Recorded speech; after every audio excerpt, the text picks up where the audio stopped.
right, what's up? It's Jeff Crow, JC Mob Entertainment Group, and I am joined by the great Bill Crooks. What's up, Bill? Hey, always a pleasure, man. Thanks for having me on. Absolutely. Today we're going to be featuring one of the guys who I actually like.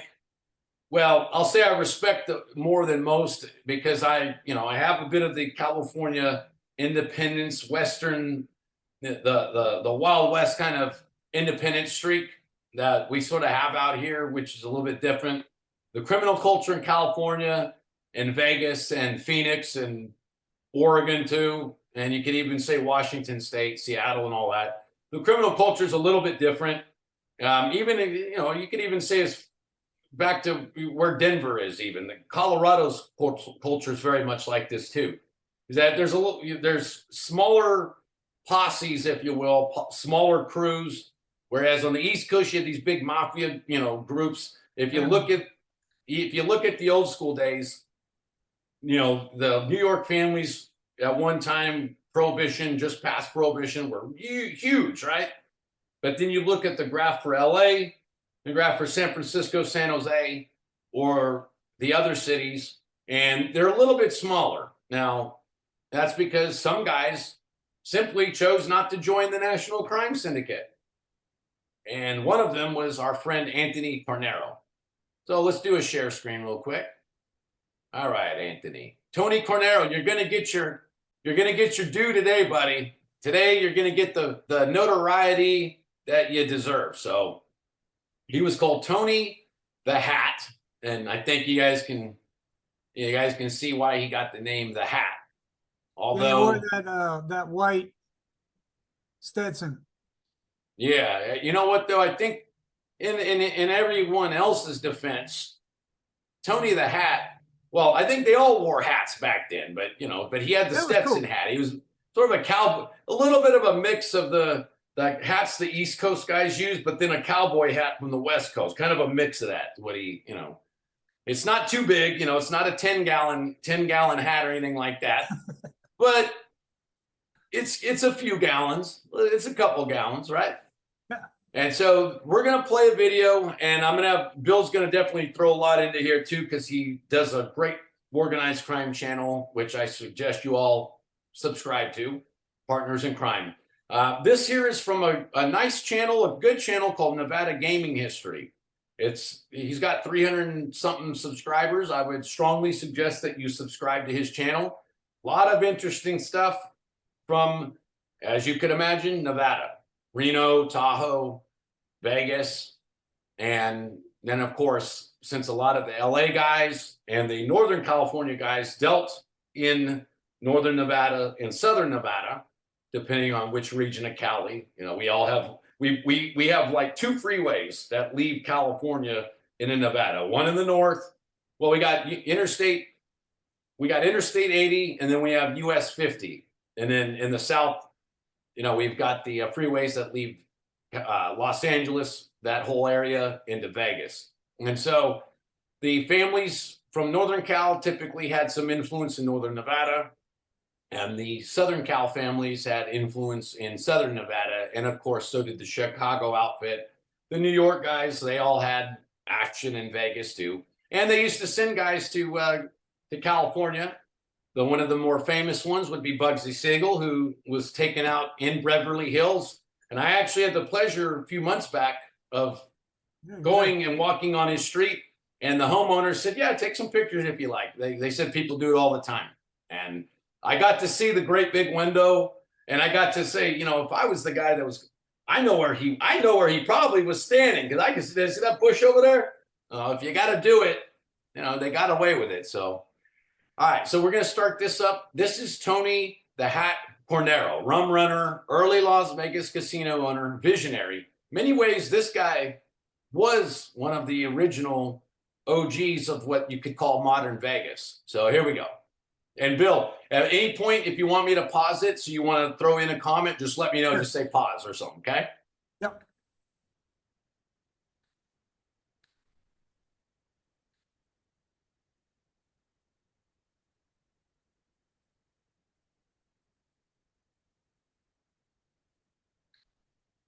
I like that name, Strala. That sounds cool. Anthony Cornero Strala. Yeah, he dropped Stralas. that. You don't really hear it much. He kept Cornero. Yeah, he was an Italian immigrant, like born in Italy. Born Anthony Cornero Strala in northern Italy in 1899, he squatted momentarily in Los Angeles before joining a merchant ship plying the Far East trade, where he and his merchant seamen took advantage of pennies to the pound trades for India-grown opium that landed in Shanghai, China. So By the age just let you know, even though he wasn't part of the National Crime Syndicate, ultimately, he did deal with Luciano and all these guys. They were in on the early days of the first, I believe the Harrison Narcotics Act was 1918, 1919, something like that. And they were in on the first days of selling illegal opium. 21, Cornero had learned to worship two gods, money and action. Not a bad choice if you're 21. I mean, let's just, At 23, Cornero switched long merchant trips for short ones, putting his cash into a small shrimp boat to smuggle cases of booze from Mexico to Los Angeles. His brothers Frank and Louis joined him. As Prohibition brought riches to rum runners in Southern California, Cornero saw big money flowing to local nightclubs and illegal casinos with quality distilled liquor from Canada and as far away as Europe. He made connections with the Chicago outfit and New York mob families, but only on split runs, and didn't share. For those of you who've always wondered about the way that some of the traffic worked, that lets you know that stuff from Mexico that he was involved with, he would have them invest on the shipments and get their share. But it sounds like he wasn't paying any tax to him. Right. He had a good upbringing because the merchant marine stuff was key to him. That gave him so many ideas and so many different angles. Also, being Italian, he didn't get into the gangs and stuff. And his dad, the reason they came to America, his dad was a degenerate gambler. And he learned firsthand that being on that end of the gambling platform was a bad idea. You want to be on the house side. So he got like all his ducks in a row coming over. Really smart, good education when he was little. You want to be on the Binion side or what, this casino right here, instead of being the player, if you plan on winning over the long term. As his income soared, Cornero bought speedboats and tugboats to unload his growing fleet of freighters that could deliver up to 4,000 cases of booze to spots beyond the 3-mile limit from the coastline. Slow U.S. Coast Guard boats were no match for his souped-up squadron. See, that sounds so much like today, huh? Where it didn't always seem like the dope runners. You'll hear the customs guys, we can't keep up with them, and we need new military gear. These guys got the money. Cornero was arrested numerous times for holding, transporting, or trafficking alcohol, but never received more than a few days in jail. He paid heavily to officials and witnesses. I like his style too. I was one of those let's only do a few days in jail kind of guy. I always like to.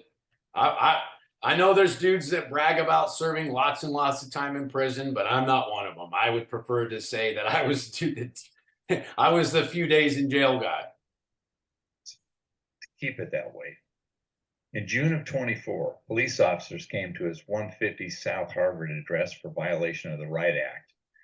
They were met by a barrage of bullets from Cornero and associates Tony Michaelis and Ben Oken. Officers Ryan and Jolin were wounded. So was Cornero. Upon arrest, the gangsters swore they thought the police were from another gang, trying to hijack their liquor. Several cases were seized. At trial, the shooters received suspended sentences. I know him and a old friend of his were running booze from Canada across, and some Mexicans tried to hijack him and stuff. And they never said whether it was him or his buddy that fired the shots, but the Mexican banditos ended up dead.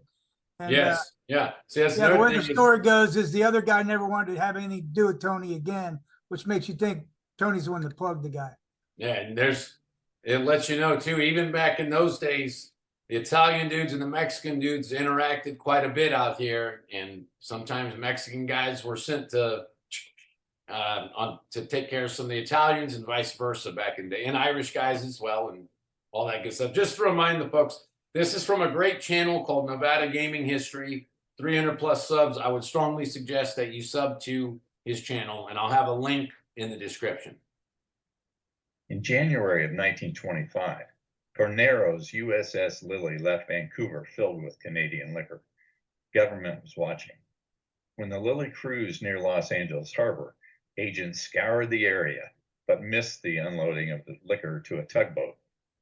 164 truckloads, 570 cases each, were delivered to Cornero's warehouses. Agents finally caught a break and found a truck with load number 165, followed it, seized it when it arrived at a Wall Street address. Cornero and his brothers Yeah, were there you go, arrested, at a Wall Street address. Woo. Mhm. but released on $5,000 bail. I bet 5Gs was a lot back then, though, huh? Yeah, sure. You know, I don't have But the money they're making, they're talking like 12,000 a week and stuff. these Yeah, guys are making. yeah, easily. In February, the Cornero brothers' main competition in gambling enterprises and rum running, Milton Farmer Page, shot and killed another competitor, Al Joseph. Farmer alleged he had drawn his weapon in self-defense. He had witnesses and a tight relationship with former lawman Guy McAfee and District Attorney. See, this guy, he looks like he'd be related to Harry S. Truman. Yeah, no, he looks But- more like a cop. But he's a gang. He was a, I would imagine you didn't want to mess with him back in the old school days. He probably had quite the mean streak if you were on his bad side. Ace of Keys. Page was exonerated. At another trial, Tony Cornero was also exonerated for all that booze that showed up at his warehouse when two former Prohibition agents had a lapse of memory and somehow couldn't identify Cornero. You imagine a couple DEA agents accidentally forgot that they didn't bust somebody, or I can't recall what happened that day when we took his coke from him, whatever. Okay, let him out. The bad blood spread, and on March 28th, Farmer Page's bodyguard, Walter Hesketh, was gunned down on 6th Street. Cornero, his brother Frank, And by the way, look at that. You have streetcars in LA, and that's how it used to be. In the Oh, old yeah, we had 'em days- here. In the old school days, there used to be trolleys and all that, streetcars, all that stuff in LA before the 50s when they took all that stuff out because of the automobile industry. and Johnny Roselli were questioned. Roselli, aligned to the Chicago outfit, Roselli was a major guy. In fact, just the other day, I watched a video from RFK Jr. talking about how Roselli was in on his dad's, because his dad was taken out in LA in 68.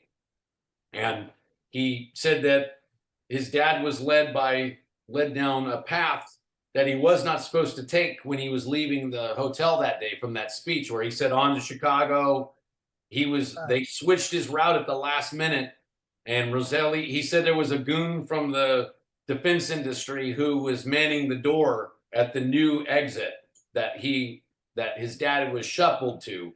And then Sirhan did his thing. However, RFK said the forensics and the autopsy showed that there was there was more bullets than what Sirhan's, they were able to account for all of Sirhan's bullets. And there was more bullets fired that day. Because a lot of those Because bullets Sirhan- went to other people. And he's saying the shots that killed his dad came from behind, which is where his friend was. And you know what happened to Roselli? Yeah, he ended up in a barrel, didn't he? The day he was supposed to appear in front of the House Assassination Commission, whatever it was, one of the inquiries, right? The day he was supposed to appear, he disappeared and they found him off the coast of Florida in the Gulf of Mexico in a barrel chopped up, something like that. Yeah, they had chopped him up and put his legs in separate. And yeah, it's ugly. Yeah, Roselli was supposed to show up to a hearing. Now, whether he would have testified or not, probably not, because Roselli had always kept his mouth shut. But when you get into bed with the defense guys, the CIA, whoever else, God only knows, you get into bed with them, they're not going to take no chances. and Newentown was released. Detective Lieutenant Jarvis questioned Hesketh at General Hospital, and the dying man stated, "If I die, I'm out of luck, but if I live, he will be out of luck. Ain't no squealer.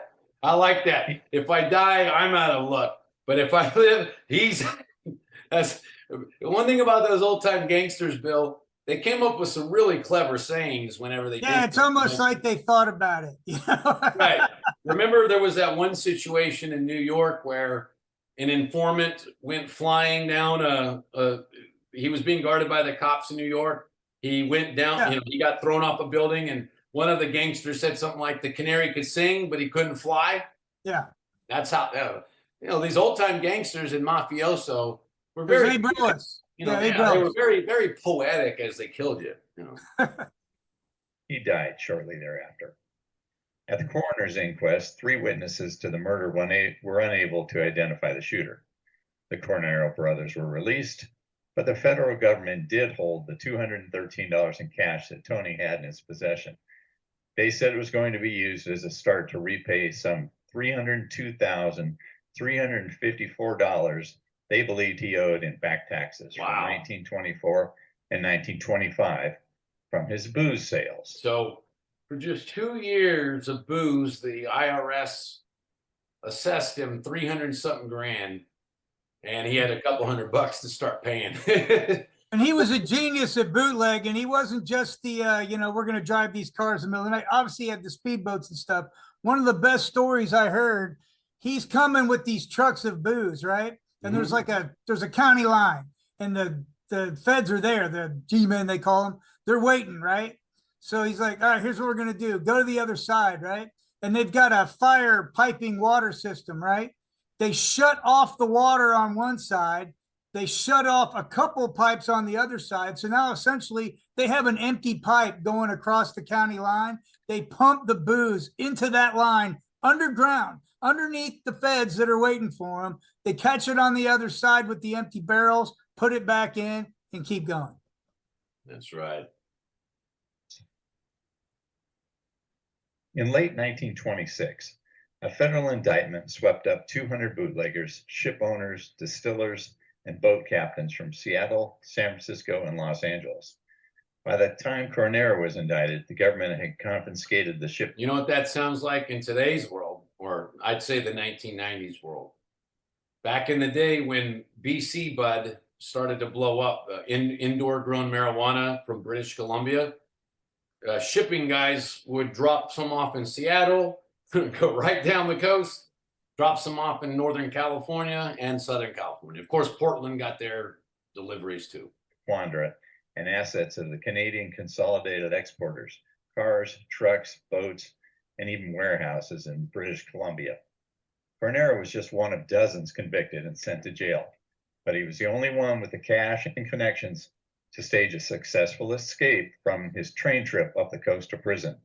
From Oregon, he boarded a ship to Vancouver and made his way to Europe. In 1928, Cornero was hiding, but helping. If you look at that, he got the hat to the side. See, even back then they had their, you know, they had their swagger and they had their style.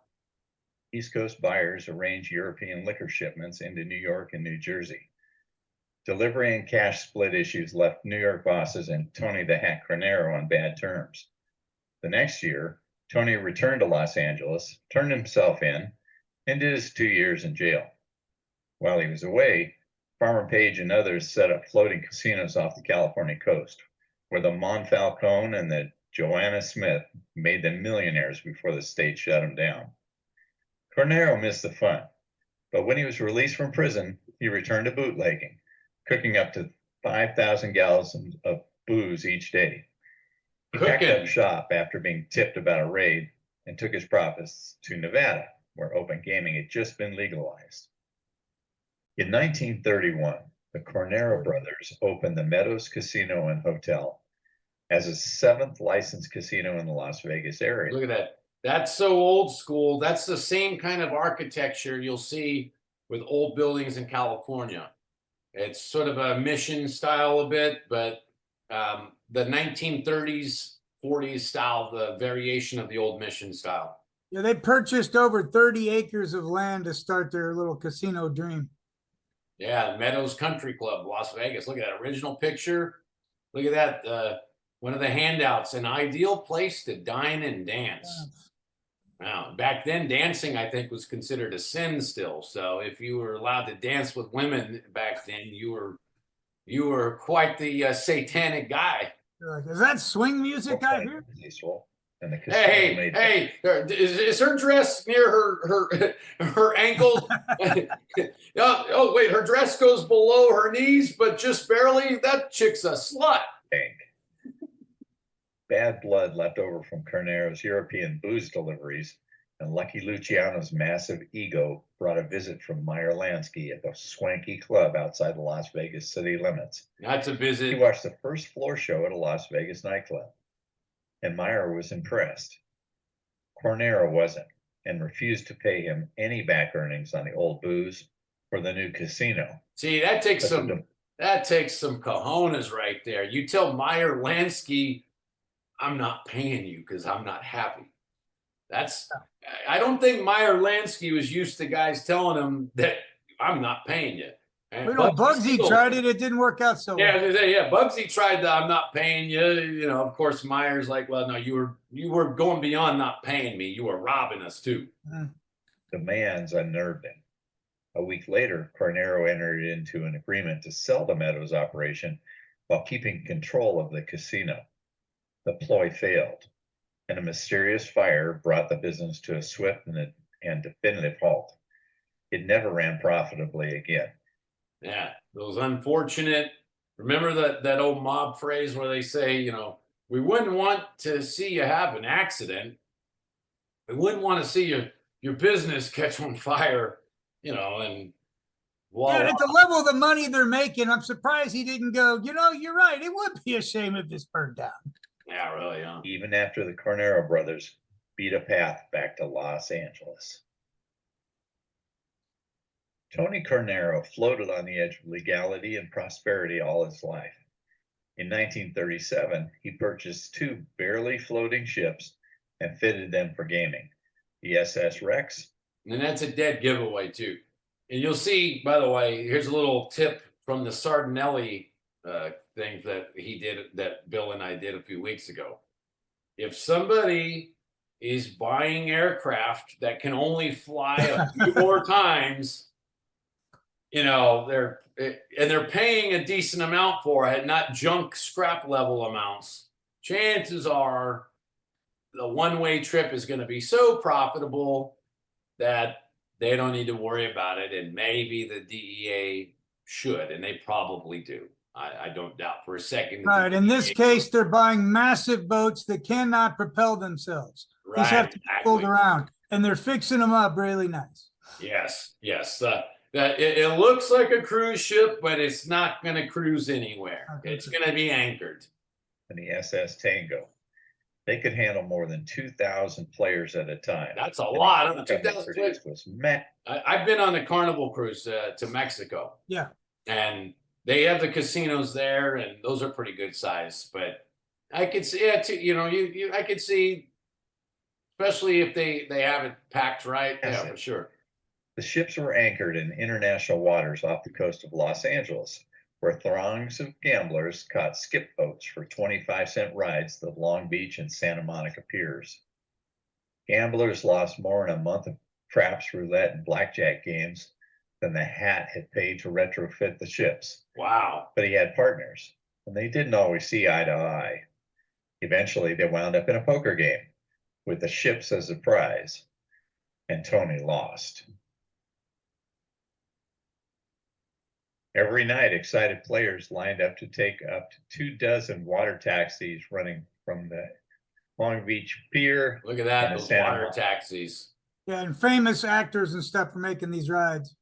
Man, Catalina, that's a nice island for anybody who's been out here. I would strongly suggest, if you come out here, to go take a ride to Catalina. You'll see a micro California on Catalina. And in fact, all the stores are a scaled down model of what they are on the mainland. Like if you go to a grocery store, it's a lot smaller, but it'll still say Save Mart or Albertsons or whatever. I don't think they have a Walmart on Catalina, but I haven't been there for a long time. That's a And good picture though, too, because it's worth noting back then it's like gambling was for the very rich or for the losers. And he yes, opened it up where everybody would want to go to this thing. And he even like got a skyrider and he made advertisements with airplanes in the sky saying, hey, you know, the ship's out here. that's And right. the The fun is international out waters, here. what international waters is 3 miles, right? Back then, yeah. So he's like, I'm only 3 miles off the shoreline, so it's easy to get there. That's right. Monica Harbor, out to the SS Rex and the SS Tango. That's a cool name, the SS Rex. That sounds like a tough. We're gonna go hang out at the SS Rex. And Tango sounds pretty cool too. Cornero had a propensity for pissing people off. Sounds When like he it. decided he should open an underground casino in Los Angeles, Mickey Cohen explained that he would be dead before a single roll of the dice. He reconsidered. And that sounds like something Instead, Mickey Cohen would say. In 1945, Mickey Cohen was not one of the more articulate gangsters. He didn't come up with those fancy phrases. He came up with "If you do this, you're dead." He is one of those guys that got straight down to the point. No poetic nature to nothing to ponder and think about. Straight to the point. Cornero screwed up his courage and rented the Apache Hotel and opened the SS Rex Casino in downtown Las Vegas. The mob and the Chicago outfit were not happy. Although initially approved by the Las Vegas City Council, Davy Berman and Bugsy Siegel convinced a councilman to change his vote when final approval was needed. And you bet he did. That is the power they used to have. Yep. You know, they really missed something though. Change a vote on the city council between approval and not approval. Yeah, they kind of glossed over. They made it seem like he lost the Rex in a poker game. He lost a couple votes in a poker game, but he had the Rex.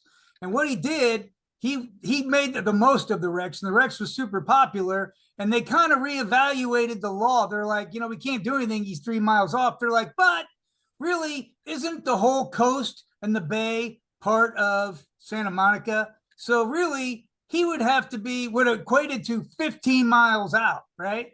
But yes. He's like, no, screw that. I'm 3 miles out and that's it. So they get this 250-man operation and they go out and they get those 2 other boats, no problem. They surrender and they give up their boats. So like, we had a good run, right? He gets there. He's got guys with machine guns on the top working 3 ships, right? People are partying. They come to raid and he's like, he's got it barricaded where they can't get on the ship. And he's got nets that he threw down too, like, so they can't get water on. Cannons. He had his guys shooting water cannons. Yeah, they start trying to climb these nets and get on the ship, and he's blasting them and he's warning them. He goes, look, I'll put you in the water and stuff. And he did. And a couple of guys that did get on the boat, these guys would just straight on cold cock them and knock them in the water. They'd have to be fished out by other cops and stuff. So what it came to is a hostage situation, essentially. They're going to starve them out. The guy that was in charge of it, the prosecutor, was Earl Warren. Yes. Warren. 1939. From the infamous Supreme Court case. He was, I believe he was a district attorney of LA at one point, then governor of my state. And then he went to the Supreme Court. He did. He ended up a Supreme Court justice. He sure did. So the same guy that desegregated the schools shut down casinos too. Yeah.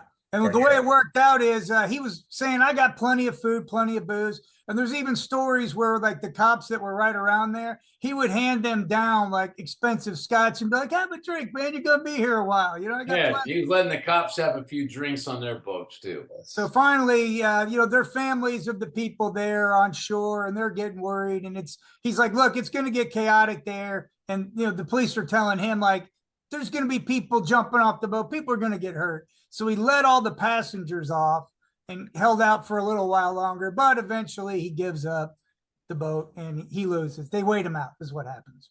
Remember, why? The boat can't move. Do you know why? Do you know why he finally gave in? What his reason was? What was it?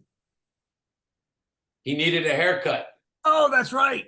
He said he didn't have a barber on. Yeah, he'd been on the boat so long, and he was one of those Italian dudes that has to have his hair cut the same day each week or whatever, 2 weeks, whatever. One of those guys that had to go into the barber no matter what. And don't get in between one of those old Italian dudes in their hair. Yeah, he said the only thing I don't have on this ship is a barber.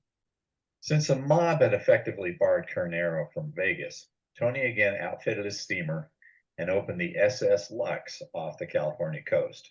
Again, the money was great. This might be the The one you're gamblers talking loved the about, the little boat Lux. ride to the floating fortress, and even Tony's workers loved him for bailing them out each morning after they got arrested.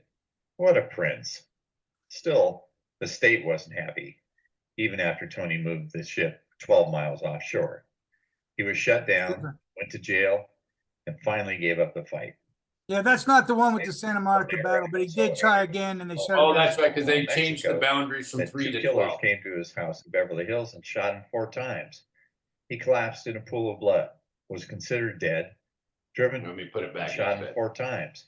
Years later, Cornero had so angered a developer in Baja, Mexico, that 2 killers came to his house in Beverly Hills and shot him 4 times. 2 killers He in collapsed in a Mexico. pool of blood, was considered dead, driven to a hospital, but perhaps the devil wasn't ready for him yet. Cornero lived. After a decade of questionable Wow, that's dealings, what. That's Cornero definitely had a new one of those old school jails right there. You could almost have Elvis Presley do a video. Yeah, a grand return to Las Vegas and a new casino, the Starlight. He bought 36 acres on the Strip, issued 130,000 shares of stock, and applied for a gaming license. It was quickly turned down by the Nevada Gaming Commission. Like Bugsy Siegel a decade earlier, Cornero continued building his dream while fighting finances, making promises, and convincing both friends and enemies to invest more cash. Eventually, old nemesis Farmer Page, owner of the Boulder Club in downtown, agreed to run the project while Mo Dalitz from across the street at the Desert Inn and Meyer Lansky would help with the bankroll. Cornero was inventive, if nothing else, managing to keep building while obtaining new loans from United Hotels against his unfinished project in the sand in Las Vegas. The new loans infuriated Dalitz, who was hoping to take over the project at almost zero cost. So, Dalitz initiated deals with both Tony Accardo and a side patch with Sam Giancana, and building continued. Still unfinished, the new property was renamed the Stardust, while Cornero explained to his long list of suppliers and investors that he needed another $800,000 to properly stock the casino. that does sound like Bugsy and the Flamingo, doesn't it? Absolutely. You would have thought he would have, figured out that you don't take these kinds of chances. But then again, look at the business he's in. Casinos, by definition, most of those casino guys, whether it's Binion from back in the, most people know his situation. Bugsy, Steve Wynn, even to some degree, and others, Trump went with his casinos. They all gamble big time on their stuff, and sometimes it pays off, and sometimes it doesn't. And Stardust was over the top. There's a great picture if you Google it where they show all the people on the floor and stuff. And there's like platforms hanging from the ceiling and scantily clothed women are just up there like fanning themselves and dancing around. I mean, it was. What year was the Stardust rated? In the casino movie era where you have Lefty Rosenthal and those guys, the Chicago outfit. Was it 86 roughly, 84, something like that? It may have been earlier than that. Yeah, just a little. It was. I want to say it was early 80s, maybe mid 80s. But I figure its heyday is like of, 1963. That's when it was just like paradise. I had the pleasure of hanging out at the Stardust. My first fake ID I got, I was 18 years old. And 1993, 1994, I was going into Nevada quite often. And if you look at the way Vegas was in the 90s even, or mid 90s, it looked way different. There was way more open. You look at it now and there's way more buildings and the Strip is super huge. I think they hadn't even built a new casino in the 80s. Most of the 80s, there was not a whole lot of new casinos built. It wasn't until the Excalibur. I remember seeing the Excalibur barely opened in 93, 94. I remember seeing Excalibur as a brand new casino. Now it's a dump. But in 93, 94, it was, that whole era. And I remember seeing the MGM Grand. It opened around, I want to say 94 roughly. I remember seeing the MGM Grand, in 95, 96. And, but I do remember the Stardust too. It was a cool place. Yeah, and I was never out there back then, but I know now, even in the nicer places where there's the holograms and things and, everything's going on, you got so many homeless people and filth. Yeah. Oh, yeah. Yeah. In Vegas. I don't know if it was always like that. The thing about it, the reason why you can be homeless in Vegas is because they have all those all-you-can-eat buffets.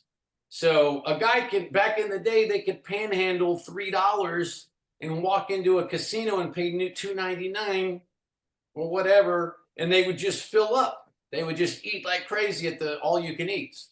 And, of course, the reason why the prices were that cheap was because the casino wasn't in the food business. The casino wanted the food to get you in there so you can gamble. But if you're a homeless guy and you're not going to be gambling, although gambling can lead to homelessness for sure, if you're just some homeless guy who arrives in Vegas homeless already, it's actually one of the cities you could do fairly well in.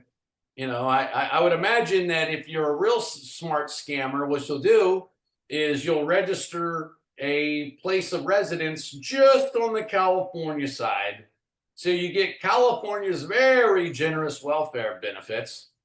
And you get, I don't know, $400, let's say, in cash aid. I don't know what the cash aid limit is now, but it's probably around there in California, my state. We give away lots of money for whatever reason. Our state government really seems to be generous with our taxes. But you could set up shop, and then you take your $300 cash. You could probably chill in Vegas and have the state of California paying for your buffet lifestyle. If I was homeless and I had nothing going for myself and no prospects of existence, now you know what I might do. Cornero shot craps at the Desert Inn. As usual, he was brash and demanding, insisting on a quick turnaround on his drinks and the dice. The dice ran cold, and when he chugged his third drink, Tony the Hack Cornero watched the room spin before him until he hit the floor. Woo! Although you would think Cornero had used up every... Isn't that something, though? A guy passes away at the dice table. Deep in debt. Not a bad time. Hey, no doubt. Hey, if you have to be in that business, you don't want to go much differently. You want to go quick like that. Because God forbid he ended up in a hospital. Then, of course, in the 50s, I'm sure things were a little bit different. But today's world, you get this massive medical bill debt that gets passed on. If you got to pass away in today's world in personal debt, dying at a craps table, may not be such a bad idea. Look at these. The rumor has it he was like 10 grand under when he had the heart attack. Somebody's like, shit. Favor in the world. His friends seemed to know just what he wanted after he collapsed. He wasn't attended to. He wasn't revived. They gave him space. Then they carried his lifeless body off the casino floor. He's passed out. Don't help him. Don't help him.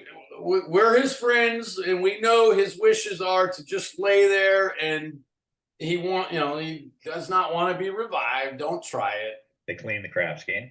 They washed that last glass he used. Washed it. Okay, yeah. They washed it. They poisoned it. Yeah, they want to make sure that their friends at the coroner's office back then didn't have to do their own cover. It was even called. Then his doctor insisted that Tony would have wanted his body sent directly to Los Angeles. And it was. There was no autopsy. A Los Angeles coroner's jury determined Cornero died of a heart attack after he was buried. Yeah, they went. As soon as he's buried now, we'll say, he died of a heart attack. And that poor cocktail waitress who served Tony his last drink was so upset, the Desert Inn sent her to the Bahamas for a nice long vacation. Whoa! You got it. Now that's a mob thing to do right there, just to make sure that this distraught woman doesn't have to testify in front of a coroner's inquiry if there is one. How would you like a free trip to the Bahamas to make yourself feel better about what you just saw and that you just served this guy his last drink? Wow, that is a mafia thing to do. Admit, Cornero lived large until he crapped out. Literally. Vegas takes care of their own. They did take care of him. Rest in peace, Tony the Hat. And of Eventually, course, Jake the Barber Factor from Chicago took over the Stalled Stardust project, and it became the most valuable jewel in the outfit's skimming crown after opening July 2nd, 1958. So thanks for watching the Nevada Gaming History. now if that's not a Bugsy Siegel-esque flamingo kind of ending, I don't know what is. The Stardust ends up in the nice hands of Sam Giancana and Tony Accardo, and for a long time to come, the place is skimmed dry. In fact, Right. for people who know the Stardust history, when the FBI raided it, you'll remember the scene from Casino where they're going in, they're taping everything, and the guy dies of a heart attack, all that stuff. You know, once the FBI, the government put it back into regular ownership, the new owners discovered it made way more money than they had anticipated. Oh yeah. The skim was so deep and so vast that when they got it for whatever I don't recall what their stipulation was. I'm sure the feds made them pay something for it. But whatever the market value was, they found out that they were sitting on a much bigger operation than they had imagined. The amount of money that's extorted is staggering. Like, think about the construction in New York and stuff like that. The stuff with these guys, so I always wondered, like, does, Cornero grow up studying mob life? And I get no sense that they do. I think they're living it and they don't care what Bugsy Siegel did, right? I don't think Castellano cared what Dutch Schultz did. He's like, no, I don't study that. But if he did, you see these parallels, like where you're like, hey, everybody's going to kick up another 10. I'm like, hey, man, didn't work out for Dutch Schultz. Yeah, you know what it is, though? Everybody that does this stuff always thinks they won't be the one, and that the consequences may have caught up to him, but they won't catch up to me.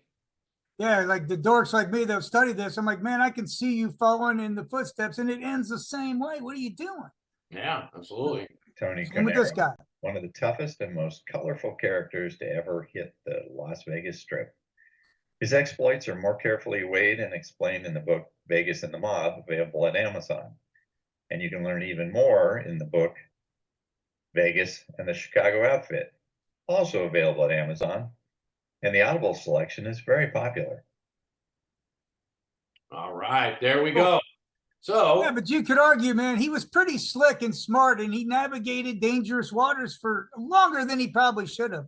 He was not as tough as Bugsy Siegel or Mickey Cohen or these guys, yeah, Bugsy absolutely. going down. Bugsy's way tougher than him, and a killer. So Yeah, definitely. he's an interesting guy. He was able to keep his hands, away from these guys and still mark his own territory. And he viewed the National Crime Syndicate as not worth his money. Yeah, like a nuisance.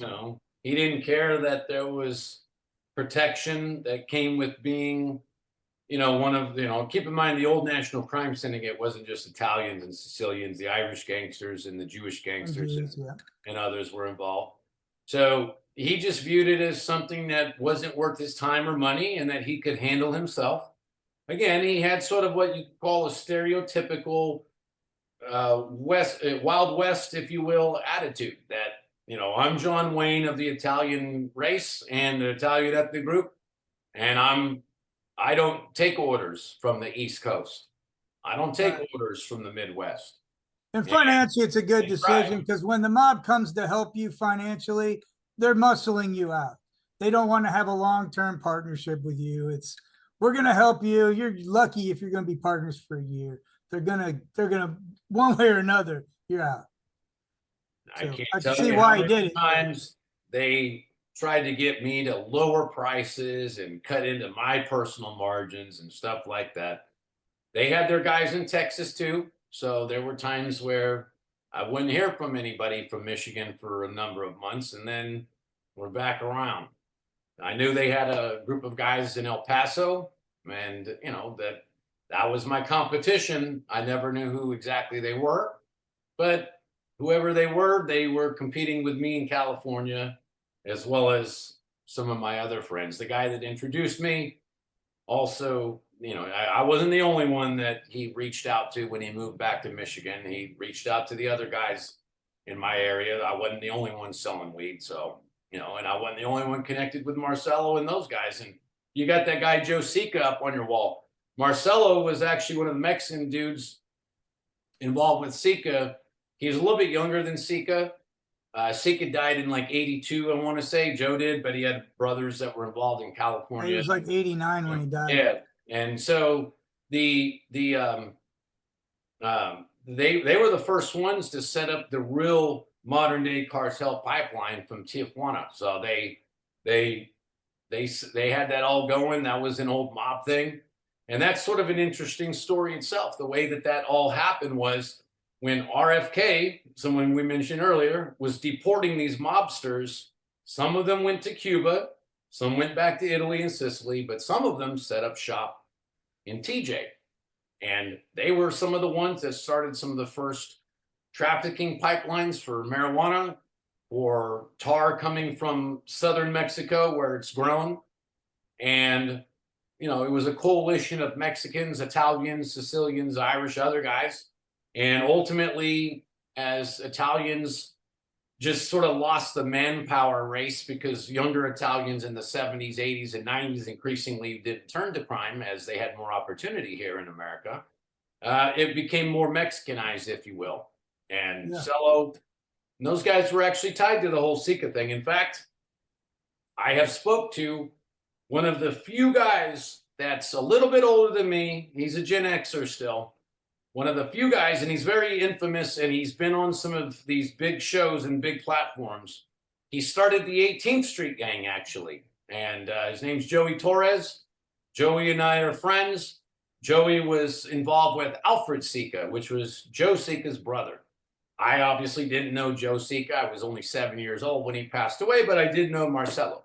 And, of course, Joey was like, oh, well, yeah, you know, I know who you're talking about, and the word gets around, and Joey is going to end up probably coming on some of these shows. He and I have been chatting about things, and he really wants to do something that's going to be more monetized, though. He's one of those guys who he spent 30, 40 years in the state system, and he's like, hey, I didn't sit in these freaking prisons forever and ever here in California to give away my stories for free on YouTube. So Bill, you might be the one that we choose. In fact, you probably will be, because what we're thinking about doing is having it set up where you be the host, and then Joey and I get into more of the ins and outs of who Marcelo was and who the Sika brothers were. Alfred, there was Joe, there was two others Frank, as well. yeah. And you kind of get to play the host, and of course, any cash we make on these Zoom sessions or Patreon, however we end up doing it, of course you'll get a piece of it too, Bill. We're not gonna leave you out. You know, and with a name like Bill Crooks, there's no way we could leave you out. If we tried, we just the name alone, you deserve to get paid. So that's what I think. Might be something we end up doing. But Bill, this was a lot of fun, huh? Yeah, it always is, man. It always is. Absolutely. Everybody like, share, subscribe, ring the bell, become a channel member. And of course, if you would like to cash app, you're more than welcome to Mobster Entertainment. And of course, as well, we're going to get, you know, Bill deserves a little bit of Skrilla from this too. So go take a look at his channel. Go ahead and introduce remind the folks of your channel. And yeah, you can check out Partners in Crime. I think there's some stuff up on YouTube, but I really don't do a lot of video. There's stuff up there, but if you go to Spotify, check out Partners in Crime. It's got all the different podcasts I do, even a few new ones that are coming out that are totally different than those. And on your website too. It's a little bit different. Throw in your website too. It's www.partnersincrime. and it's partners hyphen N hyphen crime. Absolutely. And I'm, Like of this. course, mobentertainmentgroup.com. Thank you. Everybody, once again, like, share, ring the bell, and we'll see you again next week.